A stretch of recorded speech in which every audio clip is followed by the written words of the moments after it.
Le silence avait duré si longtemps que beaucoup pensaient qu'il était devenu définitif. Pendant près de 30 ans, le nom de Dominique Blanc n'apparaissait presque jamais dans les conversations publiques concernant sa vie privée. Sur scène et à l'écran, elle restait cette actrice intense, capable de transformer chaque regard en émotion brute. Mais derrière la lumière des projecteurs, un autre récit existait. Un récit que personne n'entendait, ou peut-être que personne ne voulait vraiment entendre.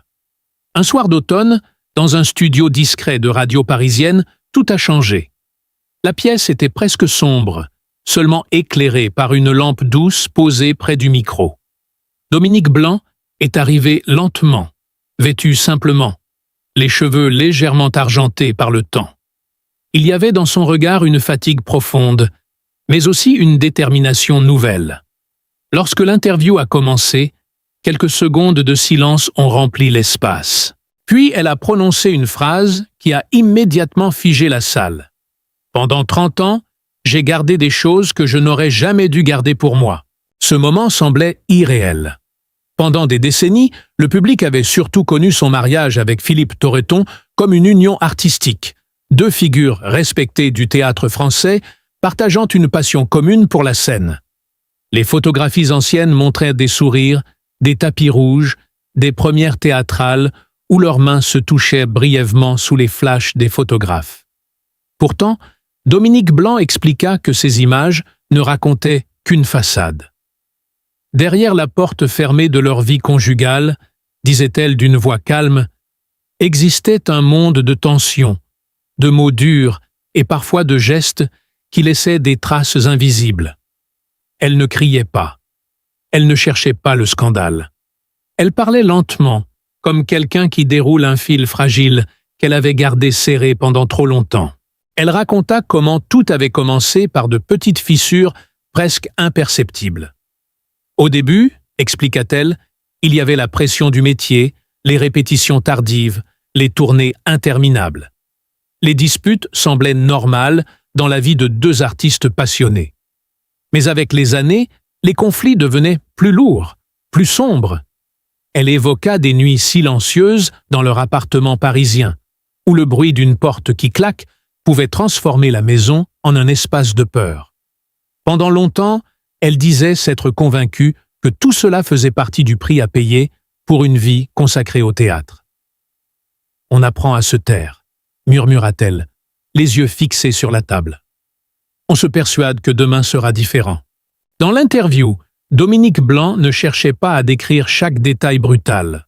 Au lieu de cela, elle parlait des sensations, la solitude, l'impression d'être enfermée dans une histoire que personne d'autre ne voyait. Elle expliqua que sur scène, lorsqu'elle incarnait des personnages blessés ou tourmentés, elle puisait dans des émotions très réelles. Le public applaudissait ses performances puissantes sans imaginer qu'elles étaient nourries par des douleurs personnelles. Elle se souvenait d'une représentation où, au moment des applaudissements, elle avait senti les larmes monter sans pouvoir les retenir. Les spectateurs avaient cru que c'était l'intensité du rôle. En réalité, disait-elle, c'était l'épuisement d'une vie double. Le nom de Philippe Torreton flottait dans la conversation comme une ombre. Elle ne le prononçait presque jamais directement, préférant dire « lui » ou « mon mari de l'époque ». Mais chaque phrase dessinait peu à peu le portrait d'une relation qui s'était transformée en champ de bataille silencieux. Les années passaient, et pourtant, elle restait. Elle expliqua qu'il y avait des moments où elle pensait partir, mais la peur du scandale, la pression du milieu artistique et l'espoir naïf que tout pouvait encore être réparé la retenaient. Quand on vit longtemps dans une tempête, on finit par croire que le vent est normal, confia-t-elle doucement. Puis vint le sujet des divorces. Pas seulement la rupture juridique, mais les ruptures émotionnelles répétées qui avaient marqué leur relation. Elle décrivit ces périodes où ils tentèrent de se séparer, puis revenaient l'un vers l'autre, comme si quelque chose les empêchait de vraiment tourner la page. Chaque tentative de reconstruction semblait porter les cicatrices des années précédentes. Des amis proches savaient que quelque chose n'allait pas, mais personne ne connaissait toute la vérité. Dans le monde du théâtre, expliqua Dominique Blanc, les rumeurs circulent vite, mais la vérité reste souvent cachée derrière les rideaux. À mesure que l'entretien avançait, sa voix devenait plus stable. On sentait qu'elle ne parlait pas seulement pour raconter une histoire, mais pour reprendre le contrôle d'une partie de sa vie. Elle se souvenait d'un moment précis, tard dans la nuit, lorsqu'elle s'était regardée dans un miroir et avait réalisé qu'elle ne reconnaissait plus la femme qu'elle voyait. C'était une actrice admirée, récompensée par des prix, applaudie dans toute la France. Mais dans sa vie personnelle, elle se sentait comme un personnage prisonnier d'un rôle qu'elle n'avait jamais choisi. Ce soir-là, dit-elle, quelque chose s'était fissuré définitivement. Dans les années qui suivirent, le silence continua pourtant. Elle travailla, tourna, monta sur scène. Les interviews parlèrent de cinéma, de littérature, de théâtre contemporain. Personne ne posait la question que tout le monde aurait peut-être dû poser. Et elle, de son côté, n'était pas encore prête à répondre. Ce n'est que bien plus tard, lorsqu'elle sentit le poids des années et les traces physiques et émotionnelles de ce passé, qu'elle comprit qu'elle ne voulait plus porter seule cette histoire. Le silence peut protéger pendant un temps, dit-elle dans l'interview. Mais un jour, il devient une prison. Dans le studio, l'air semblait presque immobile. Le journaliste n'interrompait presque pas son récit. Dominique Blanc continuait, lentement, comme si chaque mot était une porte qu'elle ouvrait pour la première fois. Elle évoquait les souvenirs mêlés d'amour, de peur, de regret et de courage tardif. À travers ces phrases, on percevait l'image d'une femme qui avait passé 3 décennies à dissimuler des blessures derrière le masque impeccable d'une grande actrice. Et pour la première fois depuis 30 ans, ce masque commençait à se fissurer. La vérité, expliqua Dominique Blanc avec une lenteur presque douloureuse, n'avait jamais ressemblé à l'image que le public imaginait. Pendant des années, leur mariage avait été décrit comme une union solide entre 2 artistes passionnés, 2 figures respectées du théâtre français, partageant la même intensité pour la scène. Les magazines publiaient parfois leurs photos lors de premières théâtrales, les critiques évoquaient leur complicité artistique, et beaucoup pensaient voir là une histoire rare, presque exemplaire. Mais derrière cette façade brillante, disait-elle, existait une réalité beaucoup plus fragile et beaucoup plus sombre. Ce que les gens voyaient n'était qu'un décor, confia-t-elle doucement. Dans les loges, sous les lumières blanches des miroirs entourés d'ampoules, tout semblait encore possible. Ils pouvaient rire, discuter d'un rôle, se tenir côte à côte comme 2 partenaires unis par la même vocation. Mais une fois la porte fermée, le silence revenait, lourd et épais. Dominique Blanc décrivit ces soirées où, après les applaudissements, chacun rentrait chez soi avec une fatigue qui n'était pas seulement physique. Les mots devenaient rares, les regards aussi. Au fil des années, expliqua-t-elle, les incompréhensions se multipliaient. Ce n'était pas toujours une explosion violente. Parfois, c'était pire. Une distance froide qui s'installait lentement entre 2 personnes qui avaient autrefois partagé des rêves. Elle racontait comment les conversations s'étaient transformées en disputes, puis les disputes en silence interminable. Dans leur appartement, il arrivait qu'ils passent des jours entiers sans réellement se parler. 2 vies parallèles sous le même toit. Dominique Blanc évoqua aussi la pression constante du monde artistique. Être acteur signifie vivre sous le regard du public, sous l'œil des critiques, sous les attentes d'un milieu où chaque geste peut être interprété. Pour beaucoup, leur mariage représentait une sorte d'équilibre idéal entre 2 carrières brillantes. Cette image, dit-elle, les avait enfermés dans un rôle dont ils ne savaient plus comment sortir.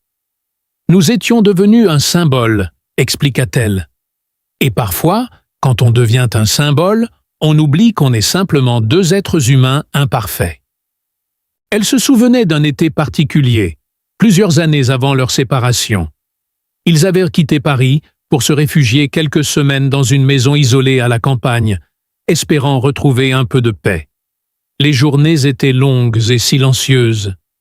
Les arbres entouraient la maison comme un mur vert, et la lumière du soir entrait doucement par les fenêtres.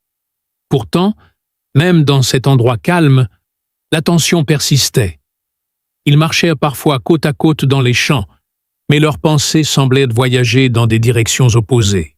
À ce moment-là, je crois que nous savions déjà que quelque chose était cassé, murmura-t-elle. Mais aucun des deux ne trouvait les mots pour le dire. Il y avait la peur de tout détruire, la peur des conséquences, et aussi une étrange habitude du silence. Quand une relation dure longtemps, expliqua Dominique Blanc, les blessures peuvent devenir invisibles, presque normales. On apprend à vivre avec elles comme on vit avec une cicatrice. Les années passaient, et le monde continuait de croire à une histoire parfaite. Les interviews parlaient de théâtre, de cinéma, de projets artistiques. Jamais de la vie privée. C'était une règle tacite entre eux. Même lorsque les tensions devenaient insupportables, ils continuaient de protéger cette image publique. Non pas par mensonge délibéré, mais par fatigue, par pudeur, et peut-être aussi par un reste d'affection qui survivait malgré tout. Dominique Blanc expliqua que la décision de divorcer n'était pas arrivée comme un coup de tonnerre. Elle ressemblait plutôt à un long glissement, presque imperceptible. Un jour, on réalise simplement que l'on ne partage plus la même route. Elle se souvenait d'une nuit particulièrement silencieuse où elle était restée assise dans le salon, regardant les lumières de la ville au loin. À cet instant précis, elle comprit que leur mariage ne pouvait plus être réparé. Pourtant, lorsque la séparation devint officielle, ils firent tous les deux le même choix. Le silence. Aucun scandale. Aucune accusation publique. Ils continuèrent de se croiser parfois dans le milieu du théâtre, toujours avec une certaine dignité. Pour l'extérieur, leur divorce semblait presque discret, presque banal. Mais Dominique Blanc affirma que ce silence n'était pas seulement une stratégie. C'était aussi une manière de protéger les fragments d'une histoire, qui, malgré tout, avait compté. Certaines vérités sont trop complexes pour être réduites à des titres de journaux, dit-elle pendant l'entretien. Elle expliqua que pendant longtemps, elle ne voulait pas transformer leur passé en spectacle. Le monde aime les histoires simples, un coupable, une victime, une rupture nette. Mais la réalité d'un mariage est rarement aussi claire. Il y avait eu de l'amour, insista-t-elle. Il y avait eu des moments lumineux, des projets partagés, des rêves communs, ce qui rendait la fin encore plus douloureuse. Dans le studio, on entendait seulement le léger bourdonnement des appareils d'enregistrement. Dominique Blanc semblait réfléchir à chaque mot avant de le prononcer. Elle savait que ses paroles allaient être entendues, analysées, peut-être même contestées. Mais pour la première fois depuis longtemps, elle ne cherchait plus à contrôler l'image parfaite que le public attendait.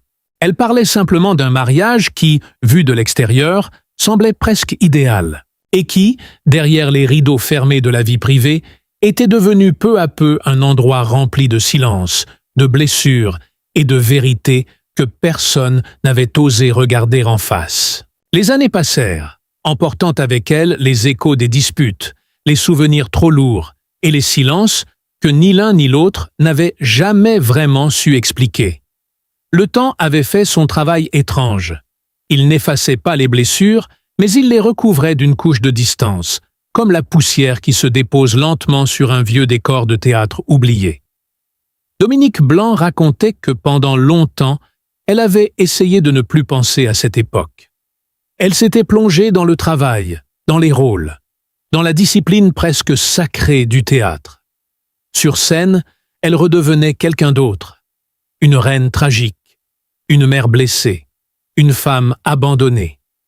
Mais parfois, au milieu d'une répétition, une phrase ou un geste réveillait un souvenir enfoui. Puis un jour, bien des années après leur séparation, une nouvelle inattendue arriva. La maladie. Elle ne décrivit pas immédiatement les détails. Sa voix ralentissait lorsqu'elle évoquait cette période, comme si chaque mot traversait un paysage fragile. Elle expliqua seulement que le temps avait changé beaucoup de choses entre eux. La colère s'était dissipée, les reproches aussi. Il ne restait qu'une sorte de distance silencieuse, presque mélancolique, entre deux personnes qui avaient partagé une partie essentielle de leur vie. Lorsqu'elle apprit que la maladie était devenue grave, Dominique Blanc hésita longtemps avant de reprendre contact. Pendant des jours, elle gardait le téléphone dans sa main sans composer le numéro. Elle se demandait si rouvrir cette porte n'allait pas réveiller des douleurs que les années avaient enfin apaisées. Pourtant, quelque chose en elle lui disait que certains silences ne devraient pas durer éternellement. Elle finit par accepter de le revoir. La scène qu'elle décrivit dans l'interview était simple, presque ordinaire, mais elle portait une intensité étrange. Une chambre calme, la lumière de l'après-midi glissant doucement sur les murs, l'air chargé de cette odeur particulière des hôpitaux, mélange de médicaments, de draps propres et d'un temps suspendu. Lorsqu'elle entra dans la pièce, il y eut un moment d'hésitation. Deux personnes qui avaient autrefois partagé tant de choses se retrouvaient face à face, séparées par des années de silence. Ils parlèrent peu au début. Il y avait trop de souvenirs, trop de mots non prononcés. Dominique Blanc se souvenait du bruit discret des machines, du tic-tac d'une horloge au fond de la pièce. Par moments, ils échangèrent quelques phrases banales. La météo, les spectacles récents, les amis communs, comme deux étrangers essayant de retrouver une langue oubliée. Mais au fil de la conversation, quelque chose changea. Les défenses qu'ils avaient construites pendant des décennies semblaient tomber peu à peu. La fatigue de la maladie donnait à leurs paroles une sincérité inattendue. Dominique Blanc raconta qu'à un moment, un long silence s'installa entre eux. Elle regardait la fenêtre, où la lumière du soir commençait à devenir plus douce. Puis elle entendit sa voix. Faible, mais claire. Et c'est là que la phrase est arrivée. Une phrase courte, presque fragile. Nous nous sommes vraiment aimés. Dominique Blanc expliqua que ces mots avaient traversé la pièce comme une onde silencieuse. Pendant quelques secondes, elle ne répondit pas. Elle restait immobile, essayant de comprendre ce qu'elle ressentait. Ce n'était pas une excuse. Ce n'était pas une tentative de réécrire le passé. C'était simplement une vérité que ni l'un ni l'autre n'avaient jamais prononcée à voix haute. Oui, leur histoire avait été douloureuse. Oui, elle avait laissé des cicatrices. Mais malgré tout cela, il y avait eu un moment, quelque part au début de leur vie commune, où l'amour avait été réel. Cette phrase m'a bouleversé, confia Dominique Blanc dans l'interview. Non pas parce qu'elle effaçait ce qui s'était passé, mais parce qu'elle révélait quelque chose que le silence avait presque fait disparaître. La mémoire d'un sentiment sincère, perdu au milieu des erreurs et des blessures.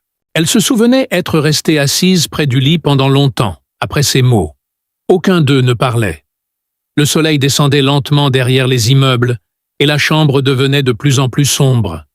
Dans cette pénombre, les années semblaient se contracter, comme si le temps avait décidé de leur offrir un dernier moment de compréhension. Ce jour-là, Dominique Blanc comprit que le silence qu'elle avait gardé pendant 30 ans n'était plus nécessaire. Pas pour accuser, pas pour provoquer un scandale, mais pour reconnaître la complexité d'une histoire humaine, une histoire faite à la fois d'amour, de douleur, de regrets et de souvenirs qui ne disparaissent jamais complètement. Quand j'ai entendu cette phrase, dit-elle doucement, j'ai compris que certaines choses méritent d'être dites avant que le temps ne les emporte. Et c'est à ce moment-là, expliqua-t-elle, que l'idée de parler enfin, après 3 décennies de silence, commença à naître en elle. Parce que, au-delà des disputes, des séparations et des années de distance, il restait quelque chose. Une mémoire, une phrase, et l'écho d'un amour qui, malgré tout, avait existé un jour. Les mots qu'elle avait entendus ce jour-là ne l'avaient jamais vraiment quittée. Pendant longtemps après cette rencontre, Dominique Blanc continua sa vie comme avant. Les répétitions, les tournages, les interviews brèves où l'on parlait de théâtre et de cinéma. Rien ne semblait avoir changé pour le monde extérieur. Pourtant, quelque chose en elle s'était déplacé silencieusement, comme une porte intérieure qui s'ouvre, après être restée fermée trop longtemps. Elle expliqua que pendant des années, elle avait cru que le silence était une forme de protection, protéger l'autre, se protéger soi-même, protéger aussi les souvenirs d'une époque qui, malgré tout, avait compté. Mais avec le temps, elle comprit que ce silence devenait aussi un poids discret mais constant, présent dans chaque question évitée, dans chaque souvenir que l'on repousse. Dans l'interview, Dominique Blanc parla longuement de cette prise de conscience tardive. Elle ne cherchait pas à transformer son histoire en confession dramatique. Au contraire, sa voix restait calme, presque méditative. Il y a des choses dans la vie que l'on comprend seulement quand il est déjà trop tard, dit-elle doucement. Non pas parce que l'on manque d'intelligence, mais parce que l'on manque de distance. Quand on est au milieu d'une tempête, expliqua-t-elle, on ne voit pas encore la forme des nuages. Elle raconta que pendant longtemps, elle avait cherché des réponses simples. Qui avait tort? Qui avait raison? Pourquoi tout cela s'était brisé? Mais avec les années, ces questions avaient perdu de leur importance. Ce qui restait, c'était une compréhension plus fragile, plus nuancée. Les relations humaines sont souvent pleines de zones d'ombre que personne d'autre ne peut vraiment juger. Une histoire d'amour n'est jamais seulement ce que le public voit, expliqua Dominique Blanc. Derrière les photographies officielles, les sourires et les tapis rouges, il existe toujours des moments invisibles, des nuits de doute, des conversations interrompues, des gestes qui blessent et d'autres qui tentent de réparer. Le monde regarde la surface, mais la vérité d'un mariage se cache presque toujours dans des instants que personne ne filme. Pendant 30 ans, elle avait accepté que ces instants restent dans l'ombre. Mais après cette rencontre, après cette phrase simple, « Nous nous sommes vraiment aimés », quelque chose lui semblait incomplet. Ce n'était pas une colère qui revenait. Ce n'était même pas un besoin de justice. C'était plutôt le sentiment qu'une partie de son histoire restait enfermée dans un silence devenu inutile. Elle ne voulait plus cacher cette vérité, pas pour accuser, pas pour provoquer un scandale, simplement pour reconnaître que certaines histoires sont plus complexes que les images que l'on garde d'elles. Dans le studio, l'atmosphère restait calme. Le journaliste écoutait sans interrompre, conscient que ses mots avaient mis des décennies à émerger. Dominique Blanc prit un moment avant de continuer. Elle regardait la table devant elle comme si les souvenirs y étaient posés, invisibles, mais présents. « Je ne parle pas aujourd'hui pour réécrire le passé, » dit-elle finalement. « Le passé est déjà écrit. Il est fait de ce que nous avons vécu, de nos erreurs, de nos choix. On ne peut pas le corriger. » Elle ajouta que ce qu'elle cherchait maintenant n'était pas une réparation, mais une forme de paix. Une manière de déposer enfin cette histoire là où elle devait être, dans la mémoire et non plus dans le silence. Beaucoup de gens imaginent que lorsqu'un mariage se termine, il existe une vérité claire et définitive. Un moment précis où tout bascule. Dominique Blanc expliqua que ce n'est presque jamais ainsi. Les relations se transforment lentement, parfois imperceptiblement.